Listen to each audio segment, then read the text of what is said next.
The following show contains adult content. It's not our intent to offend anyone, but we want to inform you that if you are a child under the age of 18 or get offended easily, this next show may not be for you. The content, opinions, and subject matter of these shows are solely the choice of your show hosts and their guests, and not those of the Entertainment Network or any affiliated stations. Any comments or inquiries should be directed to those show hosts. Thank you for listening.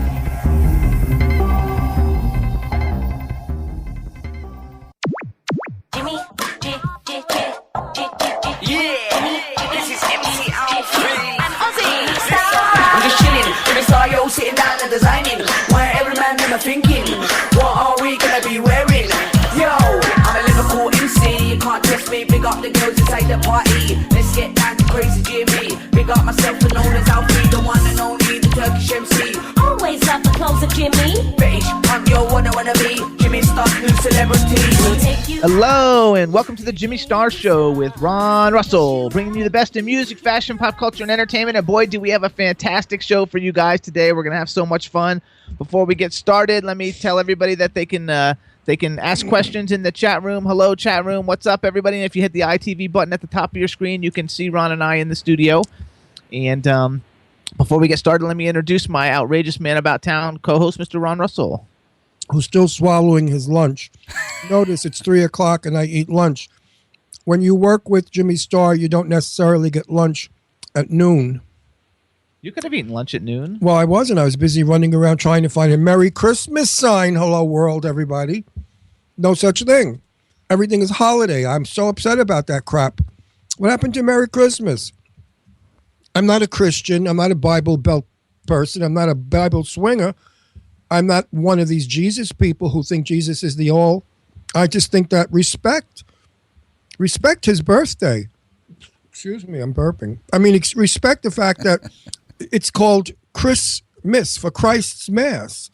You can't just dismiss it as if it's nothing. It's hideous.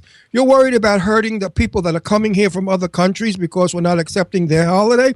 What about the Americans for 3 generations, 5 generations? Since the beginning who of are time. Christians, who have had Merry Christmas here all of their years. We're disrespecting those Christians, born-again Christians, Catholics, Protestants, all the people that fall under the Jesus label. We're disrespecting them by not saying Merry Christmas. We've got to stop this politically correct insanity. It's getting to the point of nausea. I mean, I do Happy Hanukkah to all my Jewish friends. I wouldn't dream of saying to my best friends, Happy Holiday. What am I, stupid? Happy Hanukkah. Hanukkah's a happy time. It's a beautiful holiday. Say it. Hanukkah. Merry Christmas. What are the other ones? I don't even know the other ones. They're in foreign languages. Anyway, I couldn't find anything to hang outside of my house that says Merry Christmas. I think it's appalling. I don't want to wish you a happy holiday. What, Holiday Inn? I mean, what are we doing, holiday? Everybody should stop it. And Christmas has been here before you got to this country. Assimilate to who we are. Don't make us change to who you are. We Americans resent it. So if you're the foreign people that are coming in saying, we don't want Christmas, get the hell out. We don't need you here. I'm pissed. Anyway, Also, hi, we everybody. have to give a shout out to the man behind the boards, Mr. Chad Murphy. Hola, Merry Christmas to you both. Thank you. He Don't went agree? out looking for Merry Christmas sign to put out, and he can't find one that doesn't say Happy Make Holidays. your He can't own. find I one was that say Merry Christmas. appalled by this. Appalled. Absolutely disgracing and hurting the Christian people. Make your own. Oh, yeah, I got time to make my own. Are you serious? You got It's just time to the eat. You ain't got time to make a I'm lucky I sign. washed my hair. It's just the principle behind the Hold whole on, It we is have, the we have principle. a service message. By the way, happy holidays. Fuck you, Thanks. Chad. That wasn't me. That was the That man, the myth, the That was legend. Dean. Who said that? That was Dean. Oh, fuck you, Dean. Excuse me, so you make me curse. Dean, happy Hanukkah, you fucking Jew. And to all you Christians, Merry Christmas. Well, you know what? Thank you What? for that happy Hanukkah. Because you said happy Hanukkah to me, I say Merry Christmas to you. There you go. Absolutely. Those are our hot. What's better? Look, I love Hanukkah because I eat well at Hanukkah. I despise Passover. I'm not Jewish on Passover. I get very Jewish on Hanukkah because you can eat good goodies. I wish every one of my Jewish friends, even my darling Perry Winkler, everybody said Happy Hanukkah back to me. I'm not even Jewish. I didn't get hysterical and start carrying on impolite, incorrecting in your ass or whatever they do. Yeah, you know what I don't like, though? What? I don't like when people want to force on me the Merry Christmas. I don't mind them saying Merry Christmas, but when they want to force it on me, if I say, well, I'm Jewish, well, I'm going to wish you Merry Christmas anyway. Before we got here, before the Jews and the Italians got to this country, when we were still immigrants of our land, there were Irish people and German and Dutch people here that were saying Merry Christmas, Guten Jahren, whatever the fuck they say in their languages, all right? This Christmas was before Jews, before Italians. I don't say Buon Natale. Well, I'm Italian. Okay, everybody's got to see me and say Buon Natale. What? I'm an American. What kind of Buon Natale? It's Merry Christmas. It's been here before I got here. And I respect it. It's part of America. It's Christmas cards. It's Santa Claus. It's a wonderful time of year. We never had this 30 years ago. Everybody walked around. Happy Hanukkah, Merry Christmas. It wasn't forced on you. It was a blessing, a wishing. We're wishing you a Merry Christmas, Okay, Jesus we've had Christ. enough. Okay, that's enough. No, of this frig you, conversation. Jimmy. I can't. We want to wish annoying you a Very Merry annoying Christmas. people. I get it that it's annoying, but everybody's got it. It's fine. I do think that everybody should say, Merry. You don't have to. You shouldn't be corrected for saying Merry Absolutely. Christmas. Say what you want. Free Happy speech in Kwanzaa. this country. There you go. Peace Anyway. out. If it offends you, don't look or don't listen. There you go. I like TUF. it. So Nice all right, jacket, you guys. too. So we got a chat room full of people. What's up, Chat chat room? room. We want to say hello. What's up, guest Cindy Lady Lake, Irish Ginger, Rebel. Rebel said we look very handsome. Thank you, Rebel. Thank you, sweetie. Dave from Stars Now UK. Goddess. We love Goddess. Lady Lake Jen, Stefan. Ken Pettigrew from the Ken Pettigrew Show. What's up, everybody? Oh, Jimmy McCreary, which we've missed lately. So hello and welcome back, Jimmy. We hope everybody's having a great Christmas season. And if you don't celebrate Christmas, we hope whatever holiday you celebrate, you're enjoying yourself. Happy holiday to whoever you are. And to those of you who are in the Christmas spirit, Merry Christmas. See my beautiful scarf? It's silk. I have had it for years. I don't know who the designer is, but it's one of those big shot designers that charge too much for merchandise made in Hong Kong. But anyway, it's wonderful. It's all dogs. Every single dog. And I've had about 8 or 9 of them in my lifetime. And they all have little Christmas hats on. And I wear this scarf only once a year on Christmas. That was really important, wasn't it? Yes. Okay, but anyway, we should be all happy and healthy and be a country again and be one and enjoy all the beautiful things that we have, the gifts that we are able to afford or put on our charge accounts and pay years from now. Chad, did you have a good weekend? Yeah, I was busy. We had like 4 gigs in a row, and but hey, I still got energy. We got 3 gigs coming up this weekend. There you go. That's good. awesome. You're making money so you could buy the girl a nice present. Maybe an engagement ring, like a nice 2-carat. Wouldn't that be nice to engage this poor woman? If she were my daughter, you'd be out the door so fast. You would never. I would have had you shot. I would have called Brooklyn and said, next river, put him in the river. Next river, huh? I think we should get Heather on the phone, see what she thinks. Thanks, guys. You're really helping out Well, today. maybe Heather don't like him. Maybe Heather said, no way am I marrying him. He's a creature. We don't know. She But I loves think me. after all this, if it was my daughter and she was seeing a fella this long, I'd say, okay, listen, are you a putana or not? I mean, what's going on here? You're sleeping, living with this guy, giving him all the pleasures of a married woman that she gives, and he could get up and walk out, and you got nothing. So at least if you marry him, you could take him for what he's worth. How long have you been with her, Chad? Think about 10 years now, 11 Oh years. my God, 10 Doesn't years, I'm matter having a 'cause- stroke. Florida's like a whatever, one of those states after 7 years, it's like you're married anyway, so Yeah. you don't have to worry about My it. children don't tell me who they date because they're afraid. I call the guy up and I warn him. I say, listen, after the 3rd date, I want to see a ring. I want to plan a wedding. They never come back. I'm in it till the end. Yeah, so my daughter's never. I said, are you dating anybody? No. I said, oh, come on. They said, no, we're not dating anyone. We want to give a special shout out to JJ Catrone. He just texted me that he's listening. Oh, JJ, what's up? Hope JJ. everything's going well. JJ, my baby face, how are you, sweetie pie? I hope your health is improved and you kicked it all and you're back to normal. And we missed you, JJJ. There you go. And also, they're saying it's called common law because I couldn't think of what it's called. Yeah, Thanks, Rebel. Thank common Goddess. law. Notice the word common is in front of it because you're common if you abide by this law. So who wants to be common in a common law? Chad, Anyway, I'm with you. You do it in your own time. As long as everything's good and own you're happy, time. don't worry about it. Soon his dick is not going to work. He's getting so old. He's with her 10 years. How old is he? 40? Another 50 years old. He could whistle. He's got to get a Does a age pump matter? with it. Does Or age matter, Viagra, or is huh? it how you love one another? Is that what matters? That's right. Oh, Look sex doesn't count. look at Goldie Hawn and Kurt Russell. They still together? Yeah. Good Not for them. really. I know Not better really. dirt, but I'm not going to bring it out. I'm sure there's somebody though who's together who's not married. Nobody today stays together really long. They all get bored with the sex and they get bored with the person, so they're always looking for a new adventure. That seems to be the thing today. So that's a good thing. I've already been through like 3 or 4 times of Hollywood marriages, and I've stayed with her. There you go. That's terrific. Yeah, well, I married Jimmy because I wouldn't have it. We both agreed to getting married because we believe in the institution. When's the 1-year anniversary? It is an institution. Wait, what did you say, Chad? When's that 1-year anniversary coming up? No, Two. we passed our 2-year wedding anniversary in October. When's number? October. All right. We're going to our 3rd, and it does make a difference because I lived with Sal D. George for 40 years, and I never felt complete. And then when Sal passed away from pancreatic cancer, I wasn't allowed in the. Oh my God, I didn't want to go back there. But the things that they did to me, because they said to me, "You're nothing to him." I said, "Nothing."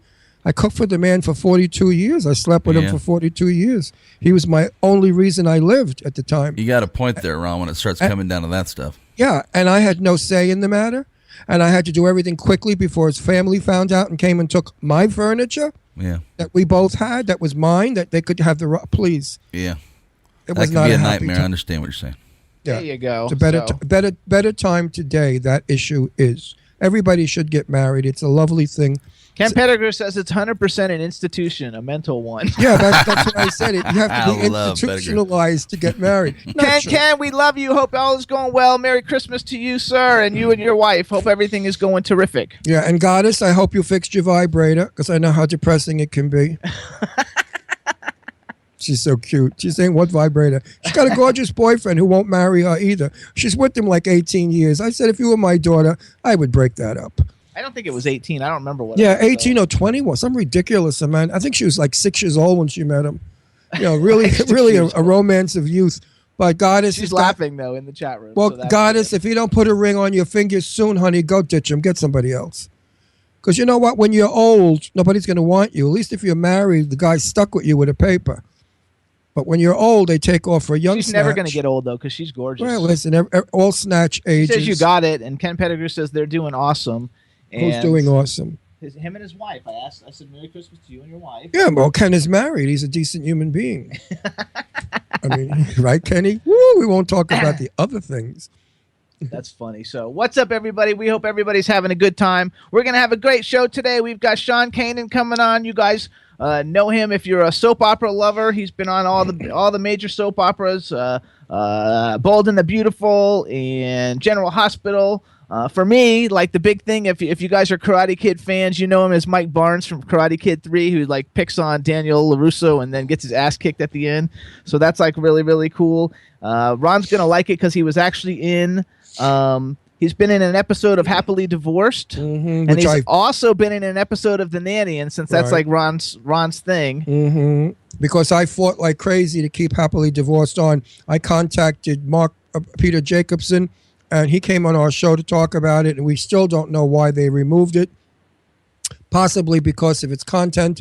It's about a woman who finds out her husband's gay, and he moves in with her just the same because he can't afford to live on his own, and he has a boyfriend. Anyway, it's a very funny gay plot.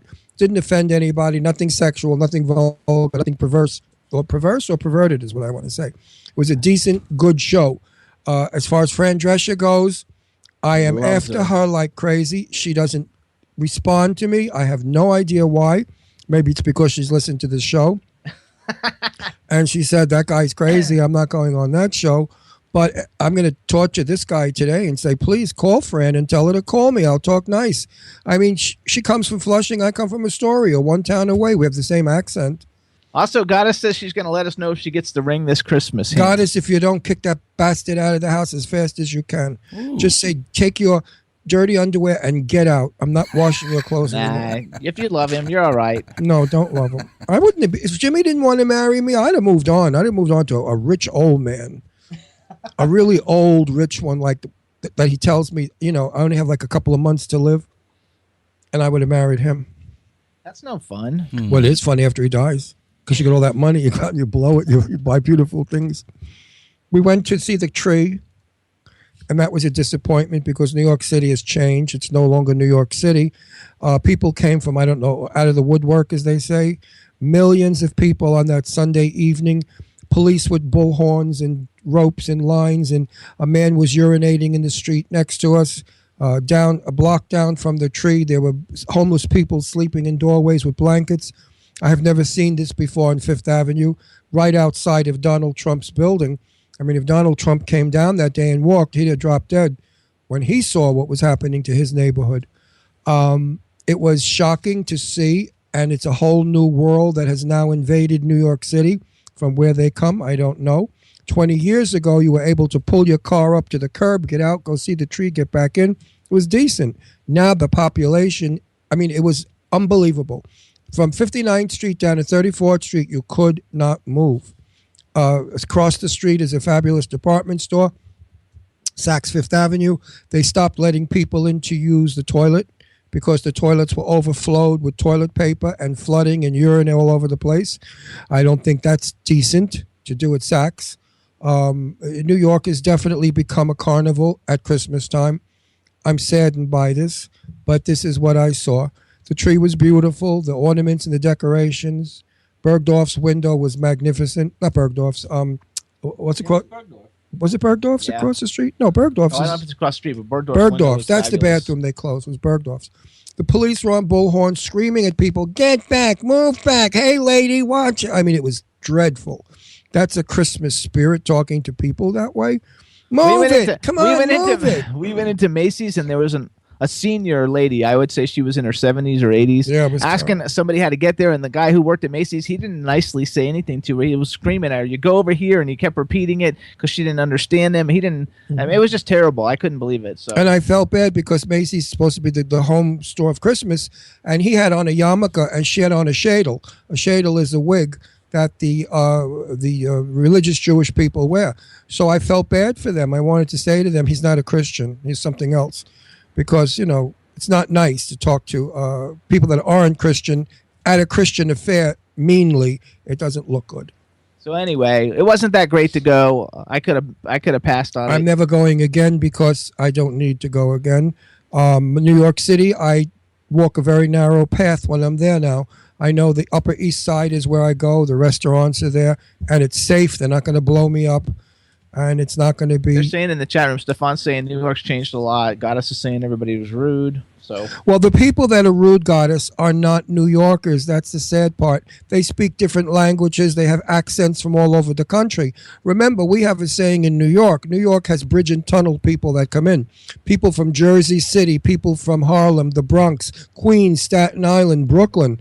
These people are different people than New Yorkers who are cosmopolites. A true New Yorker who has lived there all their lives are very gracious, very well-mannered, very wealthy mostly, but decent people. So now you have... said she's born in Brooklyn. I'm born in Brooklyn too. Now you have an influx of people coming in from all over the world, and they don't like Americans, most of them, because they're jealous of what we've got. And they want to destroy it, and they want to put it down and make it like it's no big deal. So Americans have a Rolls Royce, so what? We'll smash the window. What do we care? That sort of a mentality that we have to lose. But as I wrote in Facebook, we must have patience. We have to deal with the new immigrant, the new persons who are coming in, whoever they are. We can't judge them. Just because they're wrapped up like a mummy doesn't mean they're ISIS. We have to be nice to everybody, and because that's what we do. And we have to treat everybody equally, but we must also enforce the fact that they have to respect our country and our customs and become who we are. They have to assimilate us. They must become Americans, as my family did, who came from Italy, and other people's families who came from all over the world. When you come to America, it's not your country. Don't try to make it your country.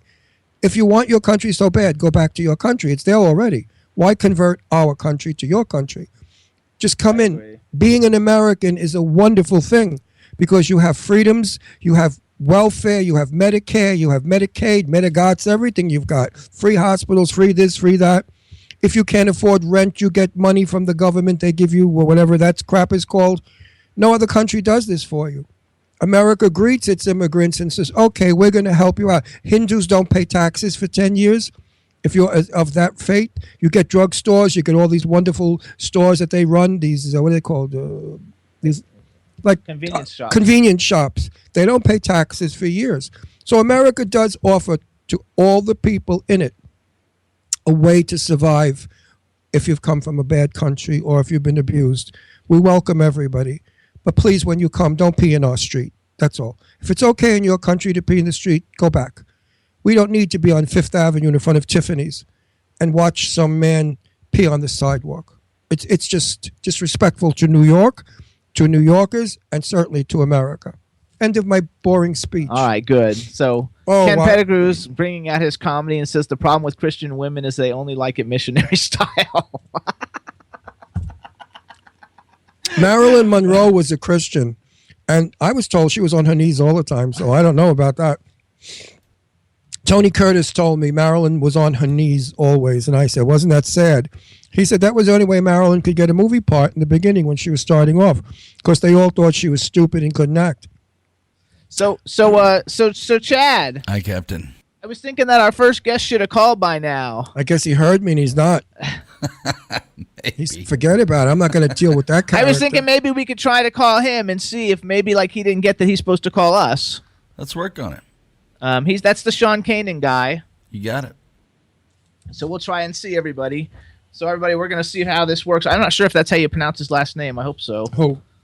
Our first guest. What's his name? Sean Kanan. Yeah, Kanan is his name. That's who he is, Sean Kanan. It's a good Irish name. Okay, so we're going to be live television now, everybody. You can hit the ITV button. You can see us. We're trying to call him. Hopefully it's going to work. And we're going to find out, I guess, in a minute. Huh? How's that? I don't hear. I bet you he listened in and he said, I'm not going on that show. They're communists or something. What are they going to call us, communists? Or they're going to call me Donald Trump. Watch. They're going to say, oh, he's Donald Trump in disguise of Ron Russell. I mean, I don't mean to sound like Donald Trump, although he does say some things that make some sense. It's just that he does it in a crazy way. Yeah, Ken, you can text him. Ken's friends with him. With Donald Trump? No, Sean Kanan. Oh. That's funny. You know, Donald Trump, somebody compared him to Hitler. And I said, oh, my God, Hitler became the chancellor of Germany. So maybe Donald's going to become the next president. That's hilarious. If he keeps up what he's doing, who knows? You never know in this crazy country. Yeah, it's just ringing, Mr. Starr. I guess he's not interested. Go ahead, Ken. Text him and let's take a little music break because we may get in touch with him during the music break.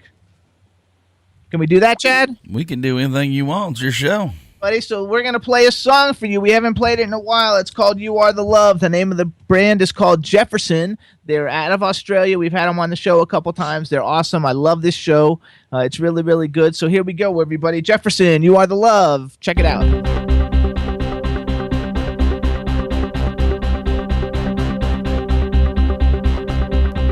There is a magic in you, a mystery I hold on to, and I won't ever let go. You are the love, you are the love, you are the love. There is a fire in you, a rhythm I hold on to.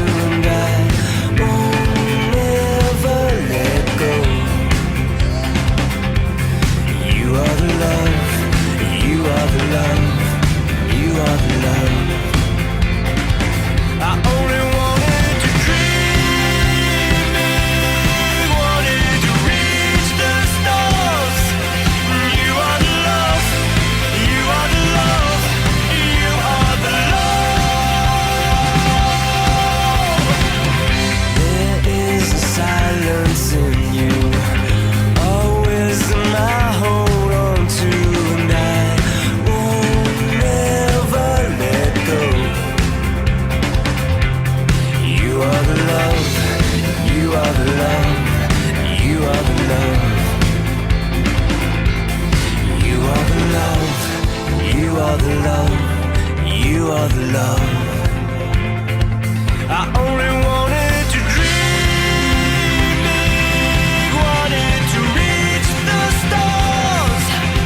everybody. That's Jefferson.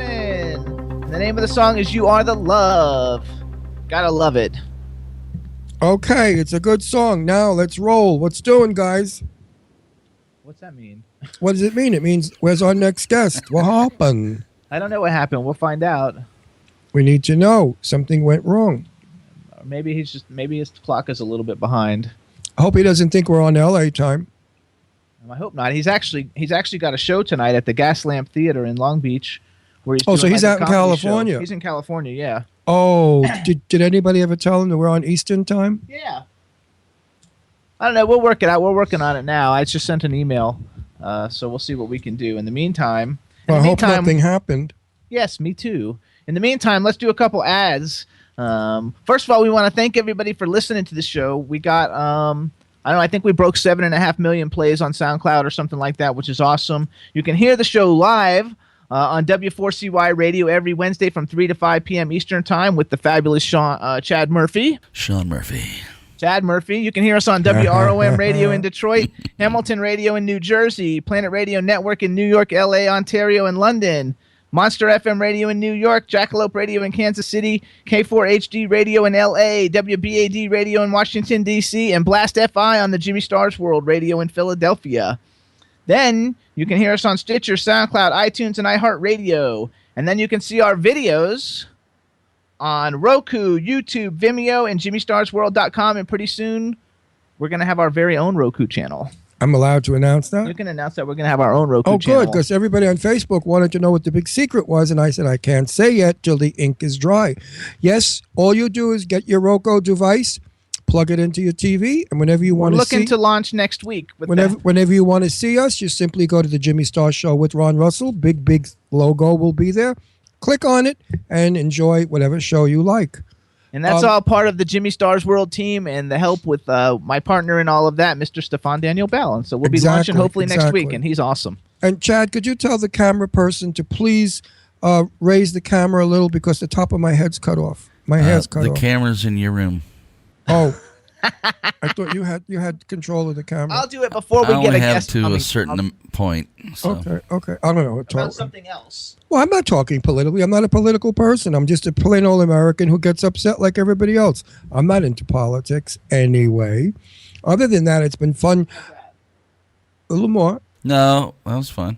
That's good. A little more. You want that much? I'm tall. I sit high. I sit tall. All right. Or up. It's not doing it. All right, screw it. That's good. That's perfect. Now it went too high. Oh, there we go. There you got it. Now, we've been enjoying all the sales. You know, the Ralph Lauren department and Macy's and Bloomingdale's. You get 20 off, 15 off if you know how to shop on sale. I mean, you can get some items really good. Beautiful stuff, well made for cheap. So that's the fun part of shopping for Christmas and the holiday, is getting bargains. It's kind of like an added present. I've been doing that for years. I taught Jimmy how to do it. Jimmy used to go into a man's store, you know, a boutique store, and buy everything, and it was a fortune of money. Oh, by the way, Ralph Lauren has gone insane because in his store he had a pair of socks, cashmere socks, for $129 for socks. I mean, now, Ralphie, you got to put your feet back on the earth. You got to come down, Can Ralphie. you imagine that, Chad? Like I don't care if I had $50 million, I wouldn't spend $135 for a pair of socks. I think Ralph's people have gone a little nuts, and they really think what the hell they are and who the hell they are. I mean, cashmere's cashmere. Okay, no big deal. Meanwhile, I once owned cashmere socks, and my toe went right through the front because it doesn't hold a weave. So when you walk a while, the weave opens, and there's your big toe sticking through it. Imagine blowing $130 on a pair of socks and you come home and your big toe sticking through it. Chat room, would any of you guys ever spend $130 on a pair of socks? I wouldn't. Chad, would you spend $130 on a pair of socks? No, sir. I knew that answer. I can't even imagine, even if I had so much money like I was shitting money, I wouldn't spend $130 on a pair of socks. I mean, but you know what? When you look at a pair of men's underwear that's $49, $59, and $69 for a pair of underwear, it's not Victoria's Secret, boys, you know? I mean, where they rob you on a brassiere. For free.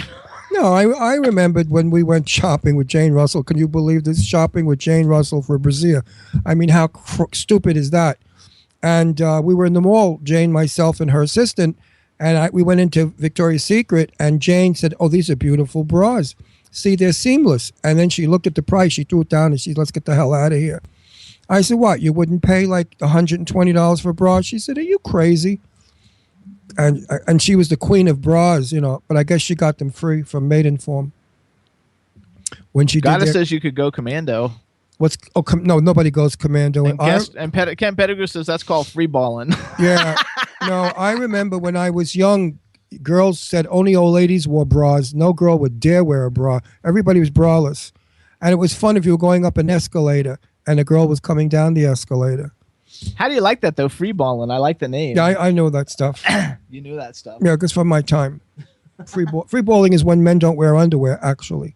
I know. It's called, I thought you meant the woman free balling. No, for men free balling. Oh, yeah, men. But, do whatever makes you feel good. Some gowns you can't wear a bra with because it's stupid to wear a bra with a push-up gown. Or some garments don't need a bra. And it looks nicer to be smooth and a little bouncy sometimes. Bouncing is good. Men like bouncing. Right, guys? The problem with free balling, though, is it's sitting on your nuts. Well, the problem with that is if you perspire, when you get up, you have to peel your nuts off your thigh. Because they've stuck there like somebody crazy glued your nuts to your thigh. You only hear these kind of things on the Jimmy Star Show, people. Well, that's why we're the #1 show, because we say it like it is. We don't hold back. They're saying ouch. Ouch is right. I've sat on mine a few times. It wasn't fun. Trust me. Sitting on your nuts. Well, yeah, as you get older, they sort of hang and swing, they reach your ankles. I once wore my balls as earrings. I think that's hilarious. That's a joke. A big joke. I was doing drag at the time, and I was in the dressing room. I said, where are my long earrings? And some queen yelled back, use your balls. So I said, okay. That's a true story. We just made the joke. Purified the joke. You gotta freaking love it. I just think it's hilarious. So right. So if you don't hear it here, you never hear it anywhere. That's right. What are we gonna do with this guest that's not calling in? This is terrible. Call. I hope he's okay. Yeah, he'll be okay. I hope he wasn't in some kind of a terrorist attack. Nothing going on in California now. You never know. They're going to blow LA up. That's okay. I think what we'll do is take a music break, and Chad, you can try and call him during the music break. I mean, it's not real that his producer's not calling us, his agent's not calling us, his manager's not calling us. There's a lot of people there who should be calling us to apologize or to give a reason to this rhyme. Take it easy, Ronnie. No, it's just I'm a little worried. God forbid the guy had an accident. We get more of you, okay?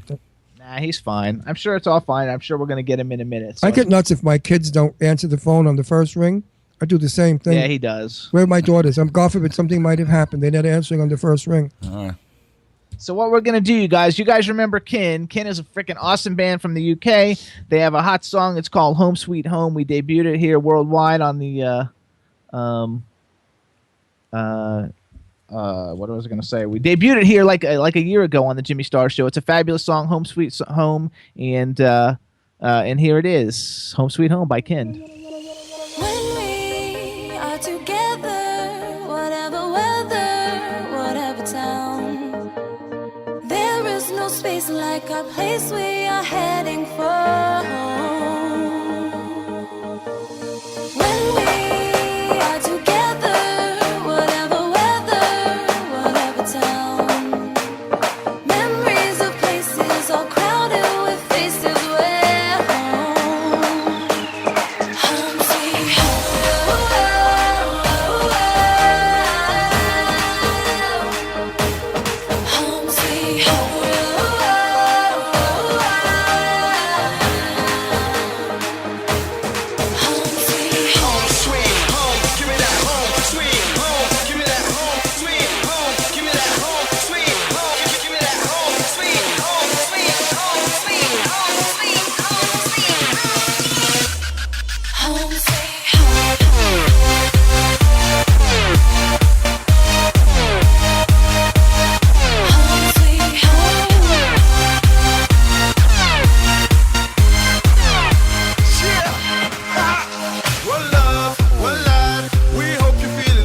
You know we up in the place.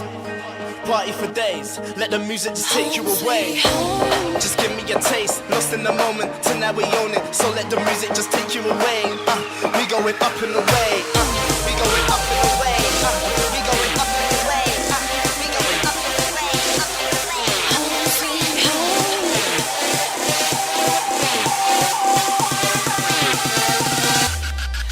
Home sweet home.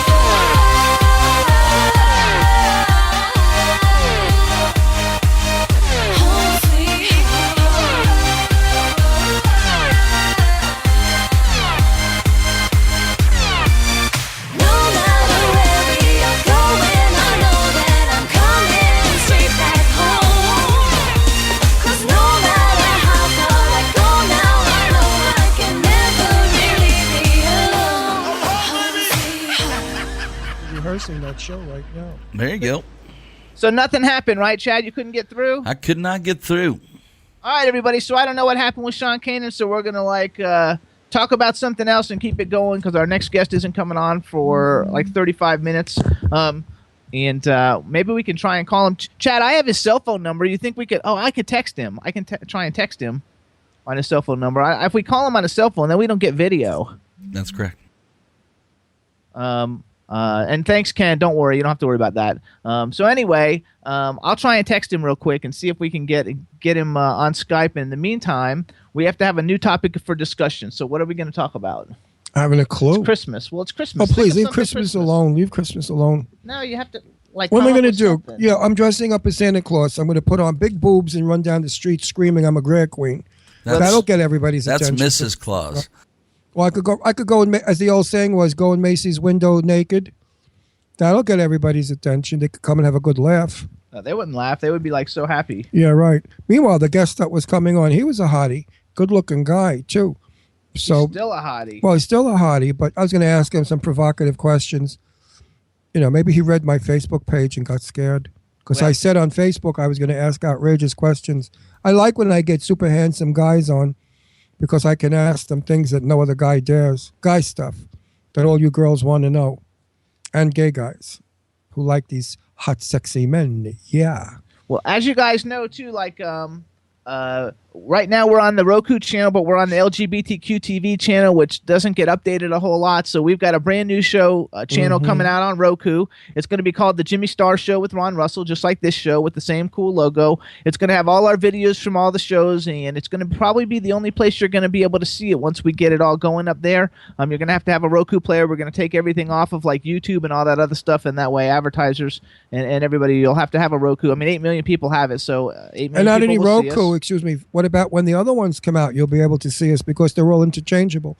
In other words, what are the other companies? No, you can't get on the other ones as easily. Apple is coming on, same as Roku. I know, but we can't get on that. Apple's difficult to get on. No, but I understand that if you have the device, you can. In other words, the smart TVs come with all of them. Oh yeah, smart TVs come with all of them. So if you want to see our show, you don't necessarily have to buy a Roku. You could buy an Apple, and that's still it's still in the directory. No, it doesn't work that way.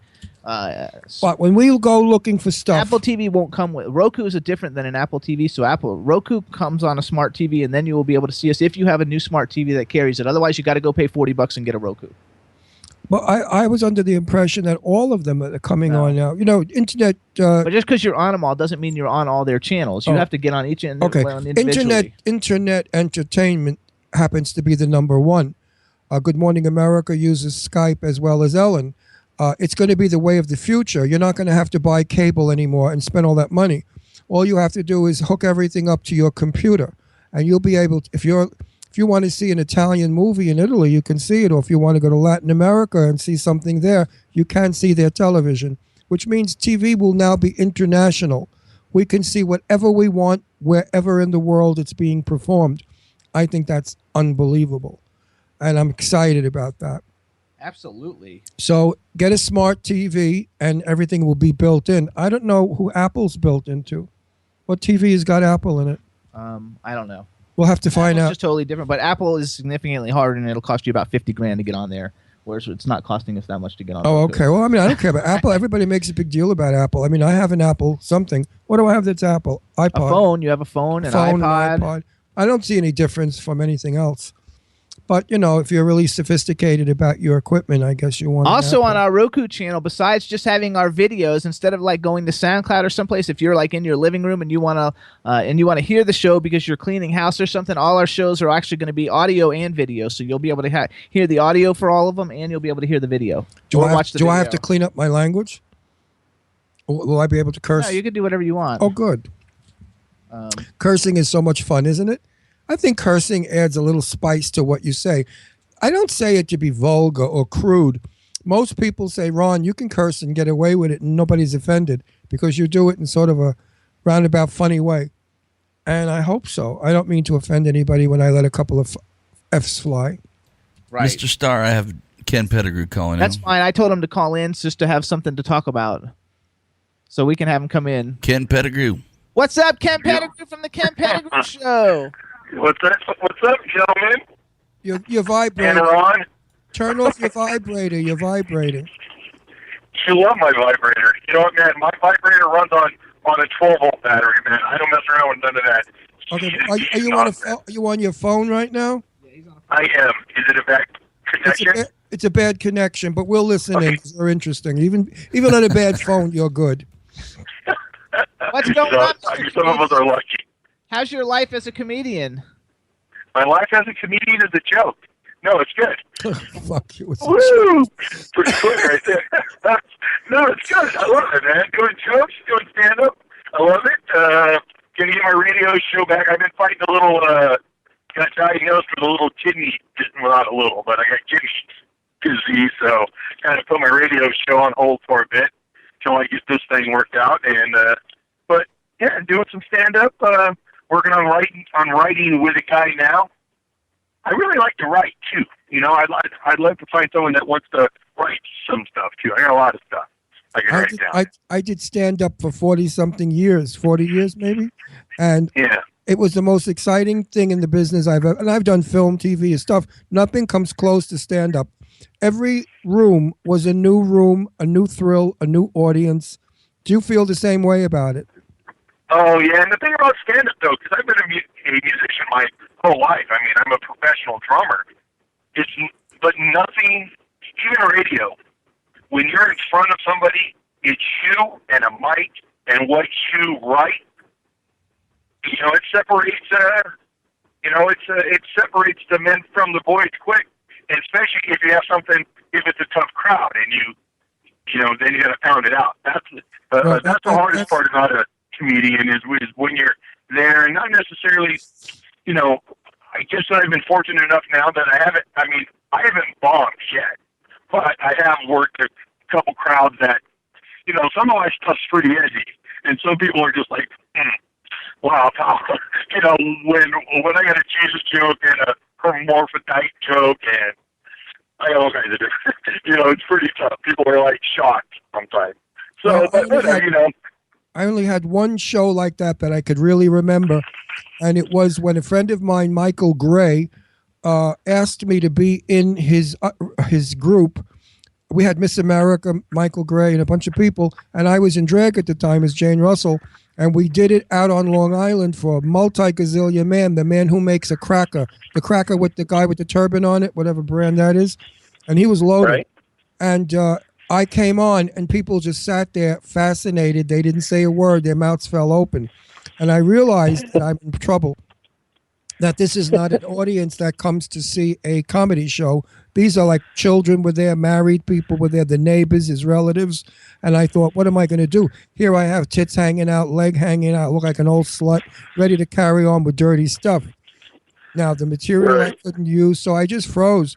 You know what I did? I went on the diving board and I dove into the pool and swam off. They loved it. And just called it a night. Well, I did. And I did it as a comic. I opened my legs, and flipped around, and went in the pool. My wig came off. I couldn't have cared less. I swam across the pool and left. Nice. That's the thing that I don't understand.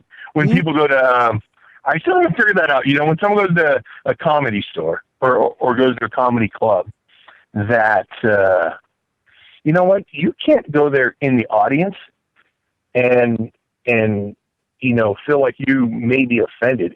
You got to listen, man. There are people up there telling jokes, people, and some people get butthurt. Like, if you tell anything, especially today, and it seems like it is progressively has gotten worse, that, you tell off color, listen to their jokes, everybody.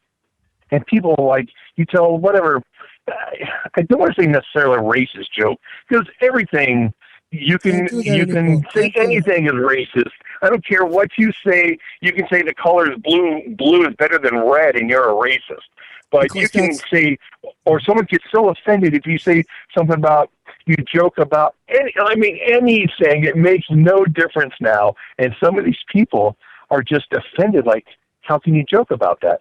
And, yeah. I think as long as you're an equal opportunity offender. No, big time. Listen. Well, that's true. Well, other than Chris Rock, you can talk about white people all day and get away with it. Everybody wants to be cool or in the in crowd. Everybody wants to sound like they're a now person. So, of course, the media and the idiots put out this politically correct bullshit. And all the people that want to be in follow it. They won't say Merry Christmas. They say Happy Holiday because they're ashamed to say Merry Christmas because that puts them on the outside of the inside fence. Now, today, what's so funny is that. But that's a society issue now. We pander to the 2 and 3%. Yep. It's too much already. I don't care. We do. Listen, and that's the bottom line. Gay, straight, black, white, Christian, atheist, I don't care what you are. Listen, stop being such a vagina. Suck it up a little bit. And Jesus Christ, people. Seriously, it's just shocking to me how sensitive people are, and it really comes out. I tell a joke about Jesus having a gay son. It's just a joke. I wrote a joke about my daughter when she grew up to be 18 and what made me the best father in the world, because every other dad is out there teaching their daughters how to use a screwdriver, how to change a tire, how to fix a light bulb. I'm like, F that. I'm the best dad in the world because when my daughter turned 18, I bought her a short skirt, a box of condoms, and pumps. She's never had to do none of that shit in her life. There's a lot of people would think that that's a disgusting dad. Now remember, it's just a joke. It's not my own daughter, but it works better when you do it as your own daughter. Ken, when I worked nightclubs, I didn't do comedy stores because they didn't have any. The first one was Rodney Dangerfield on 3rd Avenue in New York. I never worked that club because it was too straight for a drag show. I worked all the nightclubs, mostly in Jewish neighborhoods and Italian neighborhoods in Brooklyn. You couldn't find a better audience. My Jewish people, I did all Jewish shtick about my husband, my pussy. They loved it. They roared from it. The Italians, I did the mafia jokes, the hitman, all that stuff. Today, I don't think I could go back and do that anymore. I don't think I could do my husband Irving came home and he said, "So what's new, darling?" And I said, "What do you mean what's new?" And you go on and on. I can't be ethnic like that because Jewish people don't like it. They all want to sound like they're English. They all want to be Ralph Lauren now. Nobody wants to be ethnic anymore. I have Italian friends that tell me, "Why don't you lose your Brooklyn accent? You're so Brooklyn." And I say, "Why don't you go fuck yourself? Mind your business how I speak. This is how I speak." I'm going to start saying, how'd you do? It's so nice to see you. Oh, good day, folk. What am I, a freaking nut? Yeah, then go away, right? Oh, that's your turn. So, well, hang on, Ken. So, you got any shows coming up that we should, advertise? Actually, February, I'm working on something now, booking a couple shows, but I will let you know on that because I just want to make sure that's verified. But it looks like the Comedy Store in Hollywood again. That's good. And I love doing that place. So there, I've done Flappers a bunch of times. I love it. I love doing stand up.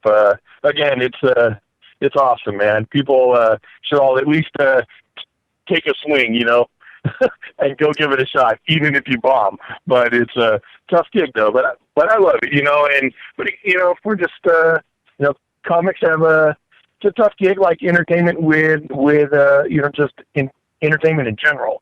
It's just a tough living, but you guys know that. We're gonna be there for the month of February in California. You guys are coming to Northern California or Southern California? Southern. We're going to be in Palm Springs in L.A. for a month, maybe a month and a half. Mi casa, su casa. Yeah, but man, wait a second. we all need to go to dinner. Listen, I got that for sure, but I want to watch your work. So let us know ahead of time where you're playing. We'll push it here and then comp us in because I don't pay to see anybody, not even Frank Sinatra if he was alive. Oh, stop it. Listen, I'm worth the pay, pal. Get that shit straight. Listen, man. I was coughing. I said, I'm worth paying for. Trust me. No. I don't pay for Lainey Kazan. I don't pay for anybody. No, seriously. Yeah, but I got more balls than her. But she can sing really good. I mean, she's got a great voice. She's still but I can play drums and tell better jokes probably. So listen, it's a win-win all the way around. Right. But anyway, so let us know and we'll tell everybody. I'll do that. And we'll definitely come to see you. I'll bring a crowd. Listen, for sure. But we have to get together. I definitely need to know when you're in town. I'll bring my beautiful bride with me. We're in Palm Springs the whole month of February. Oh, shoot. We're in That's LA my February. We're in LA on business. Also looking for a studio to shoot our new show in when we move out there. So we have a lot of business in LA. You guys are talking about moving to LA? Oh, yeah, we definitely are in spring. Not LA. We're moving to Palm Springs. I live there. I love Palm Springs. Oh. My favorite Palm place. Springs, nice. And then we'll be working, Here's an update. Until summertime gets there and it's 140 outside at midnight. That's okay. You know what? You get used to it. It never bothered me. I mean, it's a dry heat. Trust me. Right. I lived there for 7 years. I mean, I don't like Florida because of the humidity. That kills me. Yeah, it's sticky and hot. But the desert, if you're a woman, it's great, right? Yeah. But I was doing stick. But if you go in the shade in Palm Springs, it's cool. It's only 110 in the sun. That's all. Well, shit, man. When you guys are here, man, it's great, man. I'm not that far from you guys. Then. No, you'll come out for the weekend. You and your gal, you'll come out and stay with us for the weekend. We'll hang. That'd be awesome, man. I'll bring my wife out. We'll come out and then and we'll go to all the game bars. We'll have a good time. I don't care. Listen, man. Listen, I don't care. I'm very, very secure. It's in my manhood, so I don't care if I'm going to some gay club. And if you weren't, who gives a shit? Does anybody really care where you? I don't care. Anyways, listen, man. If two people want to get it on, go be happy. Okay. So actually, hang on. I got an update, you guys. So we had a miscommunication. He thought it was supposed to be Pacific time and not Eastern time. See, I knew it. He's coming on in a second. He said, give him 5 minutes to get to a computer. He said. I knew that. We always get screwed with that Eastern. I said it earlier. He's on Western time. So you know some West Coast people, man. That's okay. Well, so how do you know our guest? Sean and I have. He's been on my show. I went to his wedding. I've been around the guy. Yeah, just entertainment and stuff. Okay. Yeah, that's where it started, and was at his wedding rehearsal. Good guy, man. Him, his wife, lovely wife, and he's got a good deal, man. Sean's been around, from back in the day with Karate Kid 3 to soap operas like forever now. Yep, soap opera forever. Soap. He got a cool soap opera video, like a soap opera rap, man. You got to bring it up to him and ask him about it. It's awesome. Just a little video thing he's done. It's great. We're going to talk about you in a bad way. I'm going to dish you to dirt. I'm going to say all terrible things about you and see what he says. It's okay. I mean, he's probably going to agree with him. He probably will agree. That would be shocking. That would ruin the whole bit. The whole shtick idea is to talk bad about you. So he'll say, "Oh, don't say that about Ken. He's really a good guy." I'll say, "Good for nothing." Good for nothing. That freaking schmuck. What that schmuck? Right? What's he good for? What schmuck? He goes out in front of 150 people and tries to be funny. The people are laughing at him because they think he's stupid, not funny. What is he doing? Being a stand-up comic? No, I'm only kidding. No, for sure, man. You're probably. But anyways, man. Well, thanks for having me on. I'll let you guys get Sean, and I'll be listening, bud. All right, Ken. Have a good one. Kenny, always a pleasure. Always a pleasure to talk to you. You guys are great, man. I love you guys, Chad. I love you too. Take it easy, bro. Can't wait to have dinner with you in L.A., my darling. Listen, for sure, man. Then we'll get together. Okay. We'll have some drinks and some food and have a good time. And we'll wreck L.A. I love it. Anyway, have a happy holiday, whatever the fuck your holiday is. Have a Merry Christmas. I celebrate Kwanzaa, like I said in the chat room, from the waist down. So the rest of I celebrate Christmas. Go, later, Ken. Thank you so much for helping us out. Bye now. Always. Later, guys. Bye, babe. He's the greatest. I mean, he's one of the nicest people in the world. The world has great people. Kenny's one. You guys should follow him on Twitter. It's at Ken Pettigrew, and I think his show is Thursday nights at. Exactly. And if you think I'm outrageous, you have to hear him. Woohoo! I'm Mickey Mouse compared to him. KenPettigrew.com. Absolutely. I mean, he's worse than Donald Trump. He tells it like it is and couldn't care less. He puts everybody in their place. He exposes all the bullshit. He is great. He should be a politician. Absolutely. He could run for president. He'd beat Trump out. What does everybody think of Trump anyway? We never talk about Trump. He's like the hidden brother, the hidden, retarded child that you hide. Years ago, not now. I actually went to look and see what kind of people are following Trump on Twitter, and it's everybody.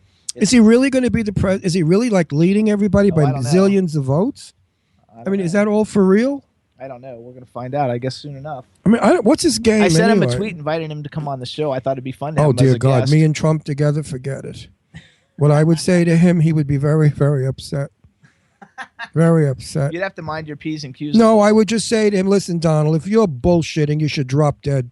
No, he's not bullshitting. No, if you really mean some of this, no, I don't mean all of this stuff. I don't like everything he says, but I don't like everything Hillary says either. That's right. But there's a few things that Donald does say about our economy and about offshore manufacturing that I agree with. Bring it back to America. When we were manufacturing, we were the richest country in the world. I mean, like you go buy Ralph Lauren, right? Ralph Lauren made in Taiwan, $300 shirt. Give me a break, all right? Made in friggin' Taiwan, and it's $300 bucks. You got upset that they were made in Mexico. So. No, I was looking at a beautiful blouse for my daughter, and I saw the label said made in Mexico. I put it right back on the rack. I will not buy anything but an American label. I do. I only buy American labels. I don't buy foreign stuff. I'm not supporting any more foreign countries that come in our country and make us look like shit. I mean, you go to Tiffany, there's everybody's Asian is buying bags like it's going out of style, $3,000 bags. We can't afford it. Why are they doing it? Because we made them manufacture our goodies. They made all the millions, and now they're coming into Tiffany snubbing us like we're garbage, buying the bags. Not good, folks. There you Gee, go. I am sounding like Trump. I better cut it out. That's funny. I'm sounding like Donald. So let's take a... Hey, Chad. Yeah, I met Donald Trump. Up at Mar-a-Lago with Perry Winkler. We went there because he was offering $50,000 memberships at the time to be in Mar-a-Lago. And we were in one of the rooms, and Donald was milling about talking to all the potential joiners. And he came over to where Perry and I were seated, and we were chatting. And then he said, can I get... He was very charming, by the way. Nice guy, regular, down to earth. He said, can I get you people anything? And Perry said, oh, darling, she said, I'm dying of thirst. May I have some cold water? I had my usual, my Absolute. When we're driving home from Mar-a-Lago, Perry screams out, what a schmuck I am. I said, what's the matter, honey? She said, Donald Trump said to me, what am I drinking? And I said, water. I should have said, Dom Perignon. So we had a good laugh going home. I hope you enjoyed that little tale. It's a true story.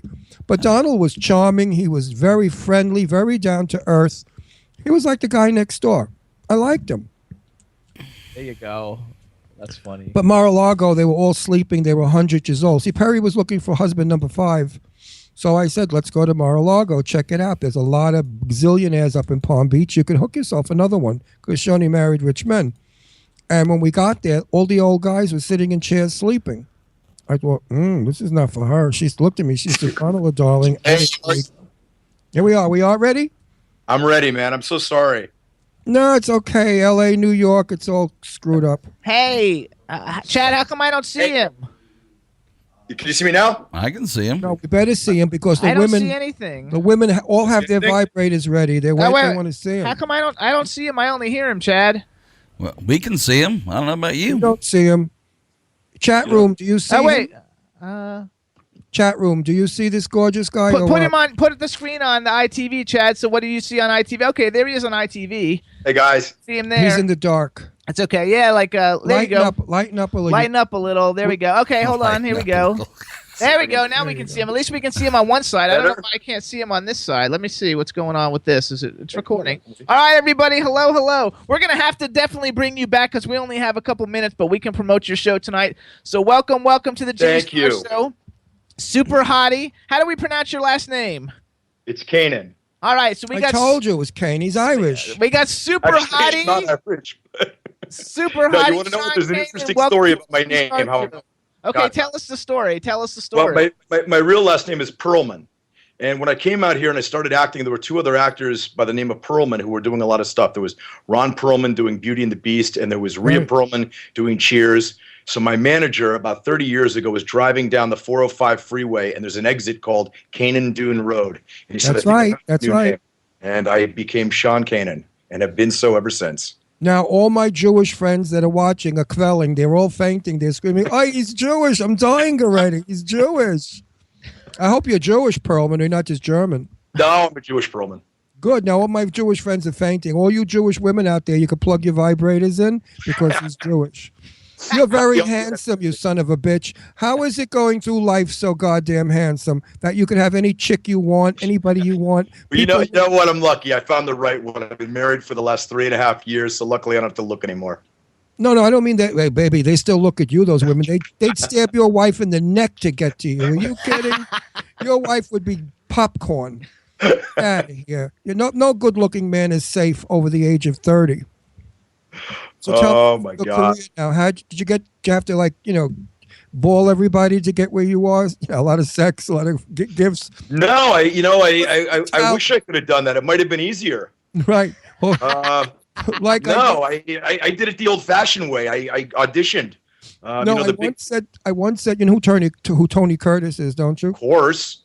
The actor Tony Curtis. Do you know who he is? Of course. Oh, of course. Okay. Tony and I were buddies, and I once said to Tony, tell me the truth. Did your 8 inches get you where you are in Hollywood? Ooh. He said, no, but my 11 did. That's Tony had a great sense Hold of on, humor. too. We have a ton of your fans actually in the chat room. How about give a shout out to everybody in the chat room? You guys, thanks so much. And I apologize. It was my mistake. I thought we were doing this on Pacific time and not Eastern time. So I would definitely love to come back if you guys will have it. And when you come back, we'll bitch smack you and you'll be good. I like that. I usually have to pay for that. And then and just to introduce my co-host. This is my co-host Ron Russell. I'm Jimmy Russell. Starr, and the guy who answers the phone is Chad Murphy. Hey, Sean, welcome to the show. To tell you the truth, Perlman, I was worried. Because I'm neurotic, one of those Italians. I said, I hope nothing happened to this poor fella, an accident, because that shit doesn't happen. So I'm glad. I married one of you. My wife is Italian. We got married in Italy. Well, then you know what I'm talking about. We worry. My daughters, I call them. If they don't answer the phone the first ring, I'm hysterical. There's actually a lot of similarities between Catholics and Jews, though. I mean, we both sort of have the neurosis and the guilt and all that sort of stuff. Totally. It's just this kind of like different animals in the same jungle. Totally. That's why, as the old cliche says, all my best friends are Jewish, and they really are, because we relate. We love our children, we love to eat, and we're all fat on diets. Except for him. It even says in his bio, if he's not at the gym working on his abs, he's doing something. I forgot what it said. But yeah, but if he didn't work my God, that is so unbelievably untrue, and I don't know who wrote that on my behalf. Wow. My wife just yelled out of the closet. It was me. Let's say hi to your wife. Yeah, is your wife dressed? Have her stick her head in. We can say hi. She's not. She's getting dressed because we got to go do my show tonight. I know. Right. So let's tell everybody about that. Wait. Is she pretty? Of course she is. No, answer, Jimmy. You shut up. Is she pretty? She's Sicilian. But wow. Watch your balls, baby, when you're sleeping. Huh? Watch your balls while you're sleeping. You do one thing wrong at night with the knife, she'll carve your nuts. In the bedroom. Huh? I keep all the sharp objects out. Sicilians are good with knives. The women love to chop men's dicks off. It's a hobby. And then they make braciole out of it. Be careful. Do not cheat on her or fool around. She's a Sicilian. She will attack. Never know. I took her to Sicily for her honeymoon. Yeah. We went there. Yeah. It was great. She'd never been there. So I got to show her what a beautiful, beautiful place that is. So you've got a show tonight at the Gaslamp Theater in Long Beach. I do. I'm going to be there tonight at 7:30 along with Kate Quigley and Zach Miller. And I'm looking forward to everybody coming out. They get to see me do something very different than they're used to seeing when they watch me in the soap operas or any of the movies I've done. And I think everyone's going to have a real good time. Well, tell your fans what soap you're in. I guess your fans know. Tell the people who are not your fans who will be your fans. I play Deacon Sharp. It's a role that I started in 2001, and I've bounced around. I've been here. I've been there.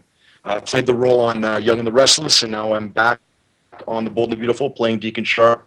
Couldn't be happier. Number one. I thought all the soaps went out of business. There weren't anymore.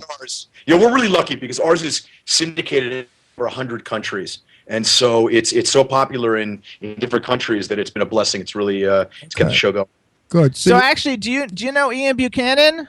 I do know him very well. As a matter of fact, when I was on General Hospital last year, because I went back for the 50th anniversary to reprise my role of AJ Quartermain, Ian's character worked for my character, so we worked at the same company. Oh, that's cool because he's our next guest who's calling in at 4:15. Please tell him I said hello and I sent him a big hug. He is such a talented actor and such a sweet man, really is. And Ken came in to substitute for you until you came back. Yeah, he told us to say hello too. Ken Pettigrew Pettigrew called into the show and talked to us. And he said he liked you. That's great. So you guys were in good hands. Yeah, we were in good hands. Ken's been a friend of the show for many years, and we both went into radio about the same time, Ken and I. Oh, okay. And you're making a lot of money, I hope, because Sicilian women, they don't like engagement rings under 3 carats. He's already married. No, I know that. I'm already married, so I get that. May not have given her a ring yet. You know, a lot of people get married, they don't have the money to buy a ring. So maybe he has money now doing all these movies and soap operas. He's fabulous. He's like a #1 star. He should be making as much as Brad Pitt. I completely agree with you. Anyway, what size rock does the wife have? The beautiful wife, what size diamond is on her finger? Oh, stop it. No, my fans want to know. Not getting into that, but you know what? It's very nice. I didn't give her an engagement ring. I told you. Hang on. I know. Wait. First of all, tell everybody where the Gas Lamp Theater is. Let's get that in because we've only got 5 minutes, and I want to ask them a couple questions. Theater is in Long Beach, and I probably should have had that stuff right in front of me, but it's in Long Beach. It's a terrific theater. The show starts at 7:30. Doors open at 5:30. There are still tickets available at the door. What's a ticket? How much is a ticket? You know, they're cheap because they're like $12 because Go I like away. To see you, $12. And make it accessible. What? To see you, it's only a $12 ticket. Cheap. You know what? You should have advertised XXX. The ticket would have been heavier. That's funny. Well, listen, I really do hope that everyone will come out tonight. It's going to be a good time. We're going to have some special surprises, and looking forward to seeing everybody. And I appreciate you guys having me on to promote the show. I know you've got another show February 18th, so before that, I'll work it out with you that we can actually get you on again and talk about everything because we have to talk about being Mike Barnes. We have to talk about you being Mike Barnes in Karate Kid. I just met Ralph Macchio the other day, like 2 weeks ago. We met him, and he was a really nice guy. And we also have to talk about the fact that you did an episode of The Nanny and Happily Divorced because with my friend Fran Drescher is his favorite person on the love planet. Of my life is Fran Drescher. She's demented. I love her. She's crazy. She is one of the most talented people in comedy today. I'll tell you. She's the most talented comedian today on the planet Earth. There's no comedian funnier, greater, or more natural and wonderful. He loves her. He hasn't heard your comedy show yet, though. Or more beautiful. She's I got real quickly. I got a story about Fran. If you want to hear it, it's very quick. Of course. So a couple years back, I was doing a charity event that Fran was the guest speaker at, and I had already done The Nanny. And she said, "Listen, Sean, if you ever wind up auditioning for anything that I'm doing, please call me and I'll do what I can do." Well, about a week later, I wound up getting the audition for Happily Divorced. And I called her up and I said, "Fran, you know what? They want me to come in for Happily Divorced." They had already cast the part, and she went to the network and she got the guy that had gotten the part out of the part, and she brought me in, and I wound up doing it. And she is a person of her word, and you know what? I'm forever grateful to her. Really wonderful. That's because she comes from Flushing. I came from Astoria, one town away. We sound alike. We look alike. I gotta love you. Do sound alike. We do. I could, Mr. Sheffield. Oh, what are you doing, Mom? Stop it! It's that Jewish whiny bitch from Flushing. I love her. I adore her. And you know what? She does not acknowledge. I'm a star, major star, because I've been around for 52 years. Seriously, I've been film, TV, all over the shitting place. I have had Sophia Loren, who's my buddy, contact me. She never does. I'm pissed off at her. He's upset because he can't get Fran on the show. We've had everybody on the planet on the show, but he doesn't get Fran. Guess who her good friends are? My good friends. Lainey Kazan, who played on her show. Renee Taylor, Joe Bologna. They're my friends. I was just at you know who Gypsy is, right? What? You know Gypsy, right? Yes. Yeah, I know Gypsy from Palm Springs, drag queen. Yeah, my wife and I also have a place in Palm Springs. So we were down there at an event for Gypsy, who just got her in on the Boulevard in Palm Springs. They did a That's big right. thing for her. I'm getting a star too. She got a star, Gypsy. Yeah, sir. I lived in Palm Springs for years. We're moving back this summer. You're kidding. No, I'm not. And John Barrowman is going to hang with us. We're going to have a whole new crowd of people. Can't wait to meet you because we're down there all the time. We've got 2 places down there. Then, so we're down there all the you'll time. come to my parties. They're a blast. They're fun. I would love. Definitely. But listen, if you know, call Franny and tell Fran to call me that bitch because I want her on my show more than like. I'm friends with Mark Peter Jacobson. He's been on our show. Oh, Mark okay. But Fran has disappeared. Now that she's married the multi-gazillionaire that invented whatever cable. We'll talk about it at a later date because we're going to bring you back. Everybody go see Sean Kanan tonight at the Gaslamp Theater in Long Beach. We got to go because we have another guest And coming. I'm so sorry we couldn't have more time Thank you so much. I really appreciate it. You're coming Take back. care of yourself. You're Okay, coming back bye. because you're good. Have a great show and a Merry Take care. Christmas. And buy the wife a 3 carat. Don't be cheap. Bye-bye. All right, so hang on, everybody. So now, everybody, He is we so want to nice. Okay, we want to welcome to the Jimmy Star Show superstar, Mr. Ian Buchanan. Hello, and welcome to the show. Hi, guys. How are you? Fantastic. We're good. Look at you standing there in all your glory, you old bag. You look gorgeous. Thank you. Still, what are you, 112 now? Next year, 100, Yeah, 111. Look at you, still handsome as they come. I don't believe you. Look at that. Are those teeth yours? I want them. You can buy them. I can tell you we get them. I'm telling you, know what? I wouldn't dare smile because I've had some dental work done. I look like a pumpkin right now. I've got 2 missing, and I'm very tooth conscious. Listen, you're like 50, right? Or 49 or 50, am I right? No, a little higher than that. All right, we're not going to talk about it. Neither am I. I'm another old goat that's trying to look gorgeous and young, and you're doing a good job of it. I'm not doing such a good job. Aren't you thrilled with the new Hollywood gossip that we're hearing? That all the older men are far more in demand now than the younger stars? That's more work opening for guys our age? And look at you with that smile. I'm going to smack you. You're so handsome. Great. I'm Get him here. off the show, Jimmy. Get him off. Let me introduce him. No, I don't want to introduce him. He's too good looking. I can't. I'm not doing this show. Goodbye. All right, so what's up? So everybody, this is Ian Buchanan. Let me introduce you. This is my outrageous co-host, Mr. Ron Russell. Say hello. You were supposed I'm to just say drinking. hello. I have dry mouth because I'm looking at him and I want to kill myself. Then you've got the man behind the boards, Mr. Chad Murphy. Hello, Ian. Hi, Chad. Who says 50's Doing not well. gorgeous? Hello, everybody. Actually, though, there's an age gap between you guys. I'm a lot older than you. I'm 75, and I'm pushing for the old goats, the real old goats. You're a baby yet. You're in your early 50s. But I have a job now. I'm playing a cop in a couple of weeks in a movie called Quigley's Christmas Adventure. You're not allowed to say that. Oh, I'm not allowed to say that. I never said that. I never said that. And I'm thrilled to pieces that now they're having actors my age working again. It's wonderful. Yeah. It really is So a good feeling. well, hang on, because you're getting out of whack here. So, okay, so we have a chat room full of people, lots of your fans. How about say hello to everybody in the chat room?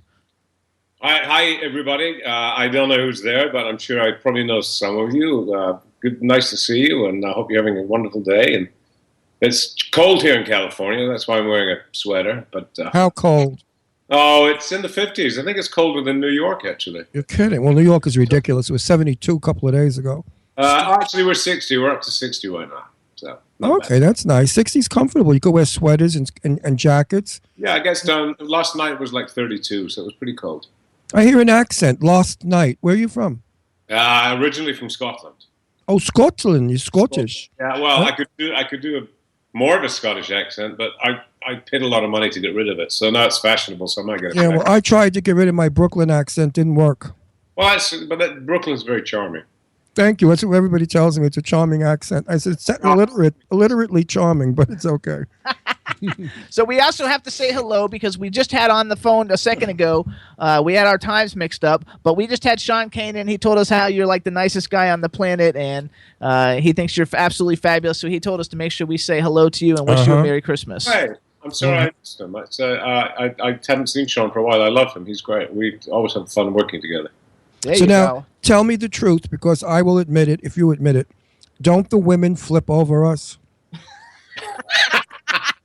No, I'm not kidding. When I was younger, they didn't because they were afraid. Now that I'm an old man, they think I'm adorable. I have every old broad chasing me, and I say, I'm gay. They say, I don't care. I don't need sex anymore.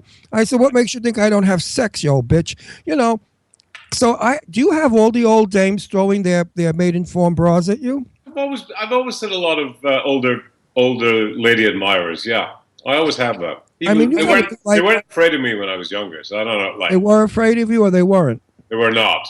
They were afraid of me. They thought I was a stuck-up tough guy, like a Brooklyn Mafia, which is not true at all. But you, I can imagine, as a young fellow, is just as handsome, because you're very handsome, and I'm so proud of you, because most men your age look like shit. and you're just doing a wonderful job at showing the world that 50 and 50 plus can be fabulous, as I work very hard at looking good at my age. So are you married? I'm in a relationship, long term. Oh, so you're in a relationship. You like her? I like him. Oh, you're gay. You have a boyfriend. Yes, I have. Oh, I didn't know you were gay. See, it's shocking. You didn't tell me he was gay. I didn't know if it was. Oh my! I didn't know if it was public knowledge, and so I didn't want to bring it up. You know something? This fucks up my entire speech, because here I got a straight guy that looked decent for a change, and he turns out to be a gay guy. All gay guys are gorgeous at 50. What the frig are we doing here?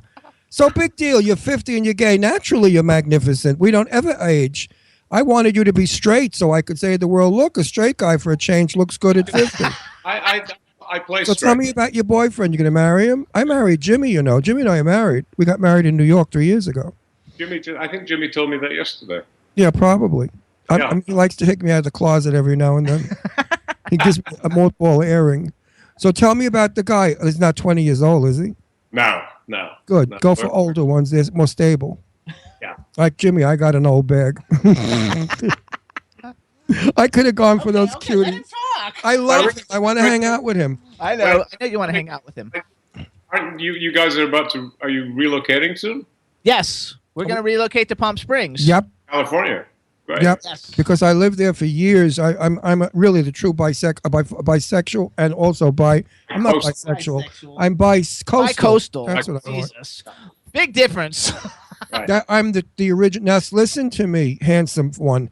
Do you think it turns the broads off? I don't think so. Women like men your age that are gay. I think it's not really. It's not. I'm not particularly gender specific, so I kind of like. I don't. I think it's just who you are and what you present, and I think good people are good people. So. There are a lot of women watching saying, "What a waste." I don't think so. I mean, they say that about me. I was at a club one night, and two women were headed towards me, and I knew what was going to happen. And one's talking to the other, they're hitting each other with the elbow as to say, I saw him first. This is in Boca Raton, where the 100-year-old women are. Right. And one started talking to me. I said, girls, before you go any farther, I'm gay. And the other one turned around, and she said, oh, I don't care. And the other one made a disgusting remark. Oh. I didn't say it. She said, oh, gay men eat better than straight men. And I said, please go away. Please go away. Okay, this is getting too guttery. Go away. This is too guttery. Well, I'm from Brooklyn. Anyway, that's what straight women think of gorgeous gay men. I think it doesn't make any difference. I'm a big Adam Lambert fan. I don't know. Do you know who Adam Lambert is? Yes, I do. Singer. Okay, I'm a big Adam Lambert fan, and I tweet with him a lot on Twitter. And he's got 1 million females that follow him, because almost everybody who follows him, as you do. I mean, your followers, when they found out you were coming on the show, they're all beautiful, super nice women. Like, I've been tweeting with all of them all week long. You have the best fans ever there. I do. They love you to death for all the body of work that you've done, and the fact that you're nice to them. You tweet to your fans, and it's a really nice thing to do. And I don't think it makes any difference either way, because Adam Lambert, I mean, no, but it's not true. You know Jane Russell, the name Jane Russell, the movie star. I've met her several times. Okay, Jane and I were the best of friends, dear friends. She stayed in my home, I stayed in her home, and I dated her as a gay man. Of course, I took her to Shelley Winter's birthday party, to Florida, to Gentlemen Prefer Blonde screenings, and my name is Russell, Ron Russell, and they thought I was her husband. That's how, or they thought I was her son. Are you Jane's husband? I'd say no. Well, are you Jane's son? I said no. We just shared the same name. But I have news for you. If I wasn't gay or whatever, I would have married Jane Russell, because I was crazy about her. She was the nicest lady in the world. Yeah, she was. I met her several times. She was Yeah, she was my best bud.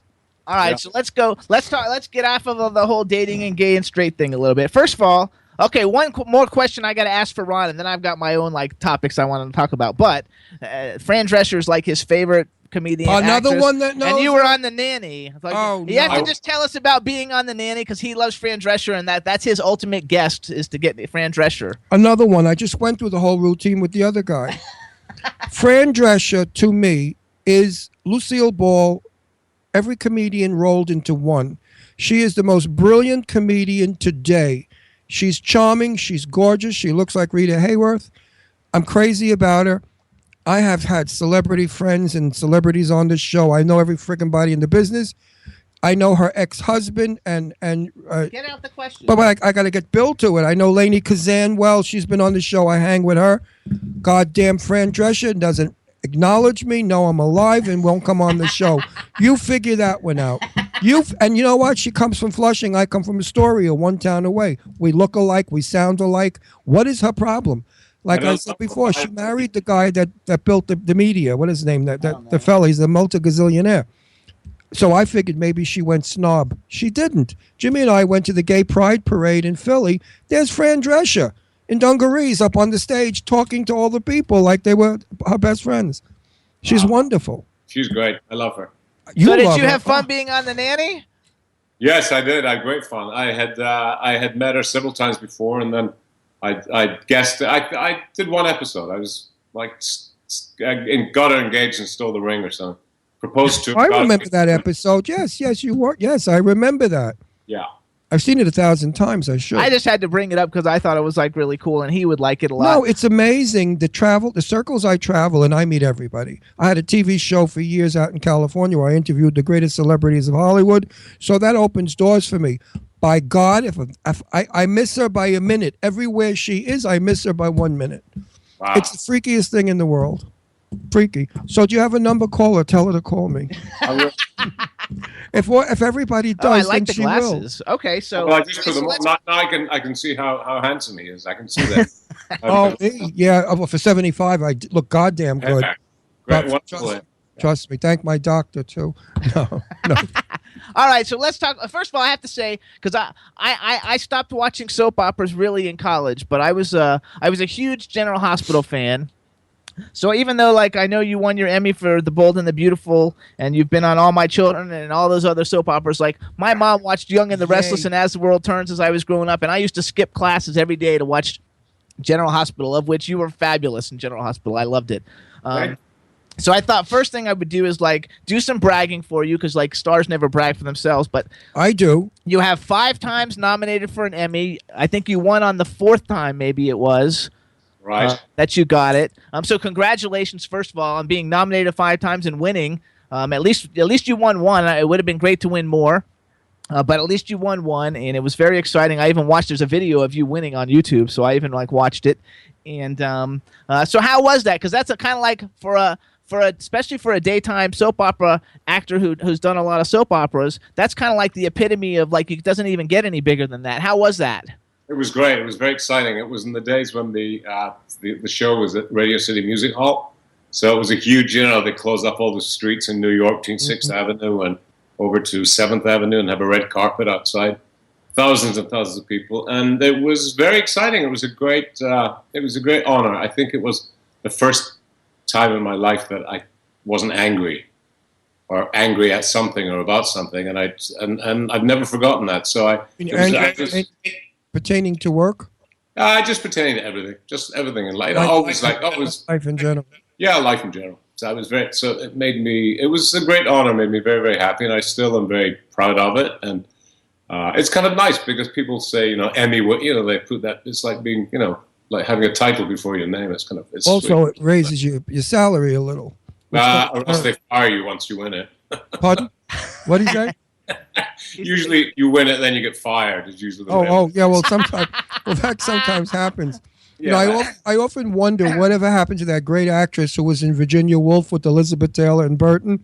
Sandy Dennis was her name. Dennis, yeah. Whatever happened to her? She won an Academy Award and disappeared. I don't know. And she was a fine actress. That has happened to so many Academy Award winners. I saw her on stage in the 80s. She was still working. I don't know. Yeah, Sandy, but you do a lot of stage work, right? I do. Yeah. I do a lot. I don't do. I do. It's stage work is very hard and takes a lot of time. And if I had time and I can schedule it, I do it. But I'll probably do some more. I'll do theater next year, probably in New York. So, where are you now? New York or California? I'm in California. You have a gorgeous apartment or house. I see the staircase behind you. Yes, thank you. I love duplex. Is that an apartment or a home? It's a townhouse. Oh, see, we live in a townhouse too, except it's so small. Is your townhouse small? It's not really small, no. How many square feet? It's about 2,500, I think. Oh, that's good. We got robbed because they didn't tell us. We don't need to tell him. No, he's my friend now. I got to tell him. He's my buddy. We got robbed because they didn't tell us that the basement with a window counts in the square footage. Ah, right. So we wound up living in 1,700 square feet, coming from a 3,000 square foot home in California. I have furniture and storage. I live like a gypsy. Until we move back. We're moving back. We're moving back this summer. Can't wait to get back to Palm Springs. You'll come visit. Palm Springs is great now. It's a lot of fun. Will you and your guy come and visit? Yeah, I have friends there. My friend just opened a beautiful restaurant. It's called 849, and it's a huge restaurant, very successful. So I'm going to get out there pretty soon so I can go check it. Well, we're putting together a Glamour Boy Club. John Barrowman, you, the other fella that was on. We're all going to and we're all gay men married, so we're going to hang with our boyfriends. And it's going to be. And when we walk into a restaurant, the world's going to drop dead when they see all these gorgeous gay men. Your guy, my guy, the other guy, John Barrowman's guy. I mean, it's going to be like a freak. Barrowman, actually. His family, his father's from my hometown in Scotland. So we love John. John's demented. He's gone. He's crazy, but we love him to death. Did you know he almost stuck his ass on our show? Oh, did he? Yeah. He had a blow-up doll. He was when we brought him on. He was making out with the blow-up doll when he first came on, and everybody saw him. He was sticking his tongue into the open round mouth of the blow-up doll. He is so outrageous. We flipped because we're a crazy show, and we flipped out. I said, John, we're never going to be able to surpass that ever. Now I look on Facebook, and there he is. His ass is out. He's in a group shot. He did a photo shoot with the cast of Arrow, and everybody's sitting in it, and he's behind. He's backwards with his ass with his out. pants down. He's not shy. I'll say that for him. Yeah, he's not shy. But he's fun. He's a nice guy, and he's such fun. So let's go back. So, so you've done a whole bunch of movies. You've done a lot of daytime television. Do you have a preference? Do you like one better than the other, or is it just nice to mix them up? I like to mix them up, but I do like I like doing daytime. I like working with the same people every day for a while, not forever. And I like the pace of it. I don't like sitting around. I like to go to work and work a full day and then come home. And I start a movie in January, and I think it's going to be it's a pretty rough schedule. We're going to be in Bhutan, and I think I'm filming. I'll be there 25 days and filming for 20 days. So it'll be pretty. But that'll be good though. It's a long shoot, 25 days. Yeah. So according to nowadays, years ago it wasn't. 3 months was an average shoot. So some of the films, because you've got some really cool roles, Panic Room is a really cool film. I love it a lot. Some of the people in it now, like Kristen Stewart, plays. He was in Panic Room. Yeah, he's the realtor, right? You were the realtor in Panic Room. That's the Jodie Foster film. Yeah, I love that film. And now a lot of people from that film are such huge stars. Kristen Stewart was kind of getting started out back then, and now she's got the whole Twilight everything. Jodie Foster was in it. Forrest Whitaker was in it. Jared Leto, who's won the Academy Award, was in it. So number one, do you reflect on you're in all these things and now everybody in it is very, very successful? And number two, how was that working? Because you're actually in the scenes with Jodie Foster and Kristen Stewart. Yeah, it was great. I think it was Kristen's first movie, and it was great. I had a great time with her. She was a great kid. I actually knew her uncle was stage manager on Bold and Beautiful, so I kind of was. I knew her slightly, and I knew him very well. So it was very sweet. And she was there with her family, and because she was very young, and it was a great experience. We were on that movie for quite a while because it happened around the time of 9/11, and everything got delayed, and Jodie was pregnant, and we had to reshoot stuff. So we were together almost for a year. Did you know Jodie was gay at the time? Did I know? I knew always. Since she was a kid, I knew she was gay. Couldn't miss it. Yeah, I didn't think about it, but It's nice to work with family. I did a movie. I can't say who the person is because he's quite famous today, but he was gay, and we all knew it. And I stupidly said to him something about, because he said, you're not going to bring me out or anything because I was interviewing. I said, no, why would I do that? Everybody knows you're gay already. And he said, what? People know I'm gay? And I thought, hello? I mean, they say your name, and after the thing is, well, you know he's gay. I mean, it's not everybody in the world knows he's gay. And he was absolutely bewildered by it. Just really thought that no one knew. I said, who the frig keeps you from the world? What does your manager put cotton in your ears? You did a gay movie. You did a Christmas movie. I did, yeah. Make the Yuletide gay. Can we see it on Netflix? I think I play the only straight person in the movie. That's a switch. Do you know John? Wait, write it down. I don't want to forget it. No, I'm not going to forget it. I'm old. Just wait I forget a second. everything. I don't care. I'm talking. What are you two like at home? Is this just like this? Just like this. With the magpies. That's why everybody follows. They love it when we argue. But he's monopolizing, and I want to talk. No, I love this. Look, you got those jerky young ones on. I don't know what the hell they're talking about. I got a guy here that knows what I'm talking about. That's okay, and you've talked. I jump on it. No. So make the Yuletide gay. Can we? Stop. John Lindstrom, John, who came on, who I love. John Lindstrom. In that wonderful movie. Yeah, John Lindstrom. Do you know John Lindstrom? Very well. I know John. Love him. Please, when you see him, say Ron Russell sends his very, very best. We actually had a fantastic show with him, and loved the man. It got 3 million plays. This show will get a lot of plays too. It got John Lindstrom and John Barrowman are two highest plays. They're not necessarily the biggest, the most well-known people. Not the biggest everybody names. Loved them. They're such really nice guys. Oh, John Lindstrom did my phone ring. Let me grab it. Okay, John. Where's you going to the bathroom? I have to go too. No, he said his phone's ringing. Oh, I love it. We can see your stomach. Order an extra pizza for us. I'm waiting for UPS, and I thought that might be.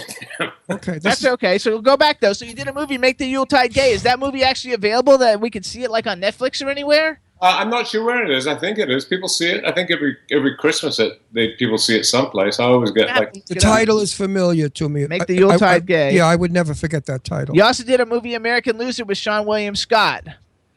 What was it called? American Loser. I can't remember that. Don't you love it?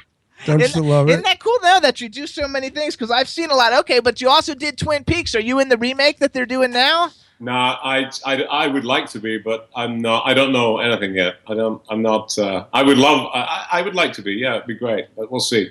Oh, we should try to do something then. I don't know. We should tweet to them and tell them that they need to bring you back for the new seasons or the new episodes or movie. I think it's a movie that they're doing, right? I think it's a movie. They're doing 18 episodes. We had somebody else on the show who was in it. Well, I can tell you one thing. You are going to work more in the next coming years than ever before because you've got what they're looking for. You're handsome. You're older. You can play many parts. It's wonderful what's happening. You're just starting your career, my friend, because you've entered a new Hollywood. No, it's 70 is the new 40 is the title of the article we just read. Let me explain something. And you're not 70 yet. Everybody we know is a producer. Even Jimmy's producing this movie that I'm in next month. Sleep with the producer, you get the part. Every producer we're talking to is saying, we want the young audience and we want the old audience. What we do is we get Robert De Niro and we tie him up with the young person and we put him in a film. People from all over come. Barbara Streisand now is supposed to be doing Gypsy, playing the mother. She's having a difficult time casting. I understand that, what's her name, the one with the meat? What's her name? Gaga. Lady Gaga was supposed to play the young girl part, but for some reason Barbara said, no. What they're doing is they're bringing all the old stars back and putting them in with Miley Cyrus to make the film happen. Yeah. So therefore, here's work for all us gray heads. Excellent. I don't have your name. I mean, I was theater and nightclub more than I was movie. But you're a big shot in your field. So they're going to be knocking on your door, handsome face.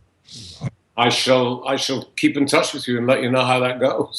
Well, you're going to be hanging out with us in Palm Springs. I told you, John, me, all the crazies. So we got a few minutes left. Let's talk a little bit. So you have a thing called the Citizens Band. Yes, I do. I wrote it down. Avant-garde cabaret collective of international performance artists reminiscent of the Weimar era, whose acclaimed theatrical presentations deal with controversial, political, religious, and social themes. Give us an example. Well, the last show we did was about female reproductive rights. We usually do. I think next year we're going to be focusing, towards the election. We'll, encouraging young people to get out and vote. Who's going to vote for Donald Trump? No, we tend to be pretty far to the left. So, we talk about, we did a show on health, on the whole health issue in Obamacare was when they were fighting to pass that bill. So, do you think Donald Trump has a chance? At what? At cleaning up Fifth Avenue. I don't. I think, considering he destroyed the skyline of New York City, I don't have much hope. So. Right, that's an interesting viewpoint. I've never heard that one. After he destroyed the skyline of New York, that's quite interesting. Because I'm a New Yorker, and I love the old skyline. Yeah, I did too. I love. So actually, do soap operas shoot? Because don't a lot of soap operas shoot in New York? Did they used to shoot in New York? Do they still shoot in New York? Silvercut, right? That left there's only 4, and they're all here in California. Okay. So who's shooting at Silvercup?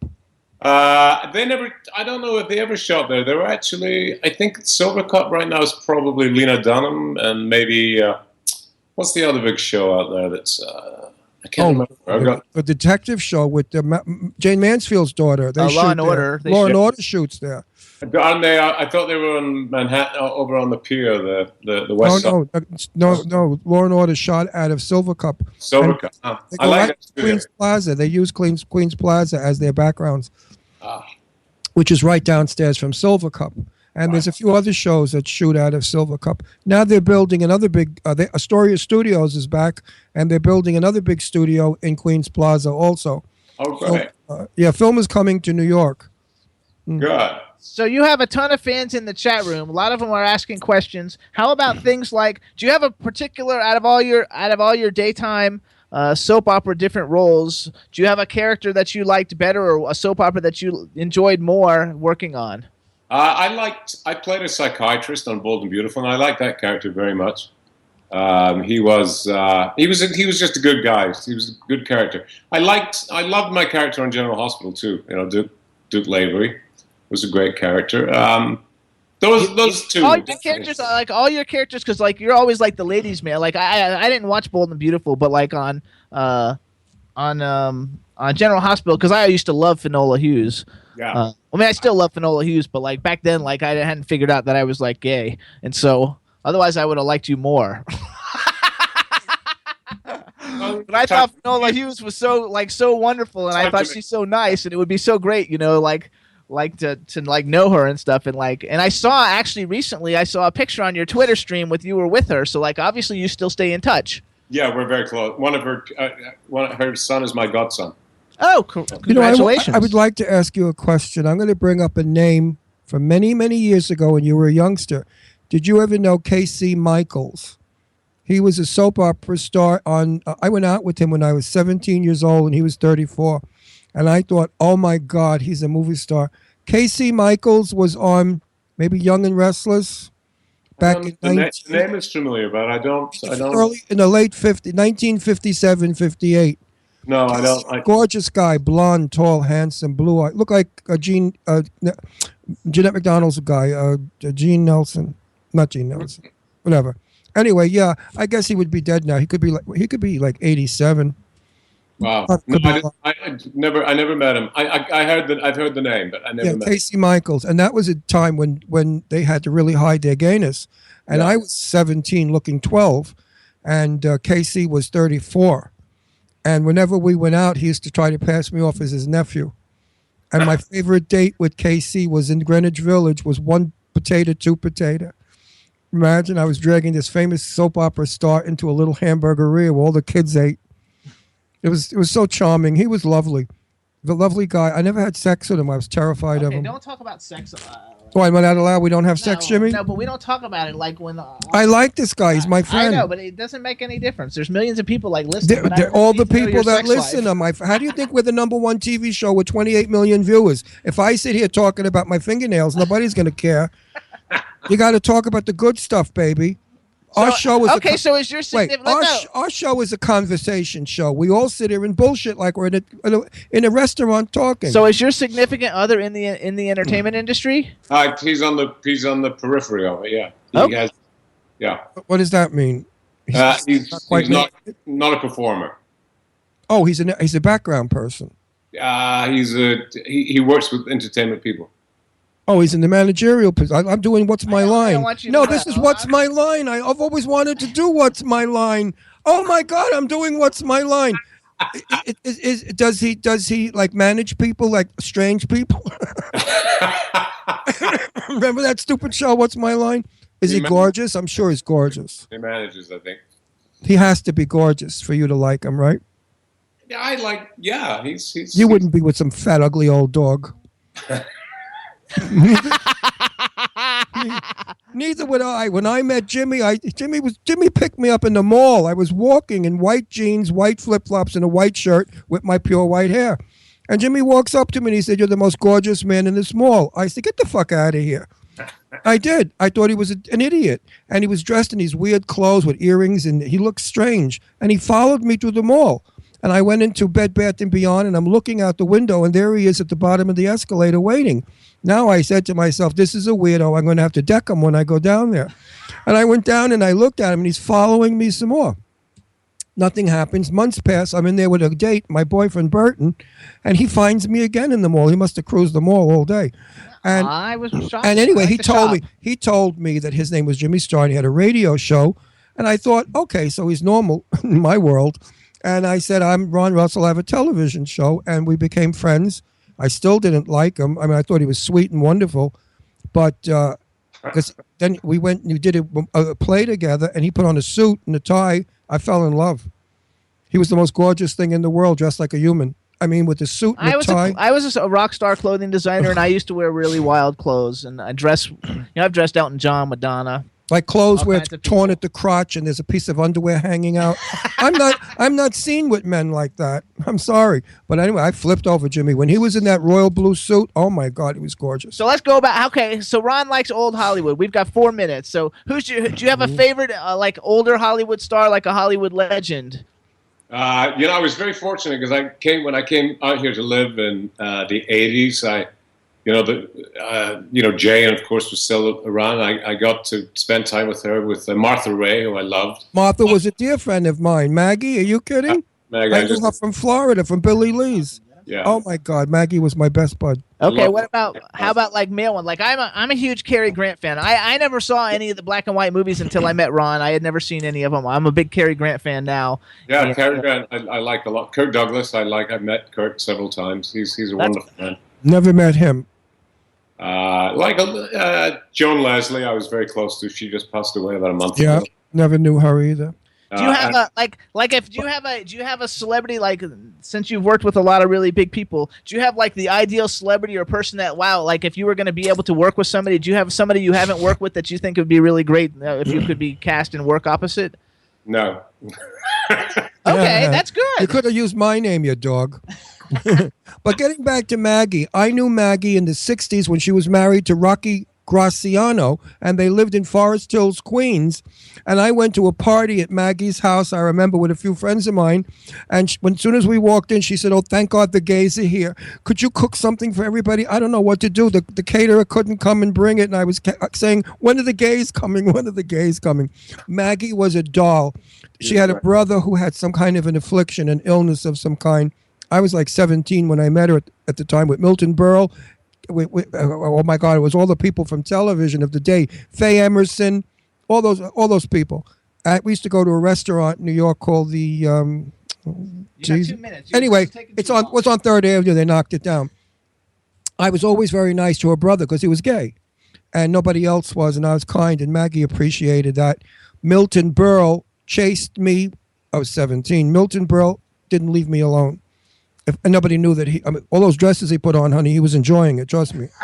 But Milton Berle, he chased me, and I thought Milton Berle was the most ugly, disgusting old man I ever saw in my life. And I used to tell Maggie, is he going to be there? She said, oh, honey, if he finds out you're there, he's there. So I thought, uh-oh. Man, I shouldn't really out Milton Berle. It's all a lie, folks. I just make up this stuff. Did you know Milton was a big old queen, as was Danny Kaye? Danny Kaye was another one that chased. Old gay Hollywood. Cesar Romero was gay. My dearest friend, Mr. Blackwell, who I loved and adored and hung out with, Richard was gay, and he made it with Tyrone Power for 6 months. And when Tyrone broke up with him, if he knows who these people are. Do you know who Tyrone Power is? Of course he knows who Tyrone Power is. He knows the great legends. Yeah, I know his daughter. Listen to this. Hang on, let him talk. Blackwell was in a three-way with Cary Grant and Randolph Scott. Stop that. Stop it, you little sissy fairy. He was in the Blackwell was in a three-way with Cary Grant and Randolph Scott. I thought, stop it. I said, oh my, this is all out in public. It's in Blackwell's book, From Rags to Bitches. Everybody could read this. It's public knowledge. I'm not ratting on anybody. And he's dead anyway. What does it matter? They're all dead. I know, but still, they might not all want to know that. Did you know all those people were gay? Yes. Okay. You know what? I want the world to know the people they paid their money to go see and idolize and worship were gay. With the gay people are not only people that cruise Macy's bathroom, you know. There are plenty of gay people out there. Look at Marjorie Main was gay. Spring Byington was gay. Women you never suspected. Joan Crawford was gay, partial gay. Barbara Stanwyck was a drag butch. Please, I knew these people. And the ones that are alive, I won't discuss. Is this, can I ask you a question? Is Sure. this show always like this? Always. It's always like crazy. this. It's always like this. It's not any different with you on it. It's always like this. I have such fans that love me. They write me such wonderful stuff. They said, we've never in our life ever heard anybody that tells it like it is like you. You don't give a shit, do you? I say, no. You know why? I'm 75. I could be dead tomorrow. So what do I care? I say what I damn feel like it. I earned it. Yes, I'm here. You know, I'm still here. And we don't hurt anybody. We don't offend anybody. It's a fun show. And I don't think saying a person is gay is offensive. Do you? I don't think referring to a gay person as gay is wrong or insulting. No, absolutely not. It's not. All right, That's who we everybody. are. So listen up. So you guys got to. You're a delight. You are a gotta delight. listen to the repeat play on this one because this is a wild one, everybody. No, we he's got on the phone, on the line, Ian Buchanan. You guys, if you want to follow him on Twitter, follow him. It's at Kilt Trip USA, KILTTRIP USA. He's a 5-time Emmy nominee, Emmy winner for Best Supporting Actor in a Drama Series. He's handsome, he's good looking, he's fabulous, he's extremely nice, and he's got great teeth. And he's got great teeth. And we want to thank you for coming on the Jimmy Star Show, and we want to wish you a very Merry Christmas for you and your significant other. Yes. And we want to thank you for coming on the show. Thank you, guys. Happy holidays, Ron. Happy holidays, Jimmy. I Yes, to appreciate you it. too. And we'll see you out west. If you think this is wild, come to one of our fun parties. I look forward to it. I shall insist on coming to We don't switch partners, though. No switching.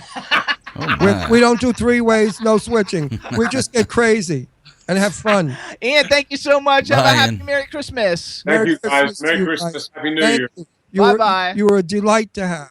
All right, everybody, next week's Christmas show. Everything should be fun. We're going to have a good time. We want to thank everybody in the chat room for turning in. Hope you guys enjoyed the show. And Chad, thanks, dude. We'll see you next week. Bye, Chad. Thank you. See you next week, folks. You guys are crazy. Bye-bye. Crazy. It was a good show, though, wasn't it? It's great. I'm just chilling, Jimmy Star, yo, sitting down and designing. Where every man never thinking, what are we gonna be wearing? Yo, I'm a Liverpool MC, you can't test me. Big up the girls inside the party. Let's get down to crazy Jimmy. Big up myself and known as Alfie, the one and only, the Turkish MC. Always love the clothes of Jimmy. Bitch, I'm your one I wanna be. Jimmy Star, new celebrity. We'll take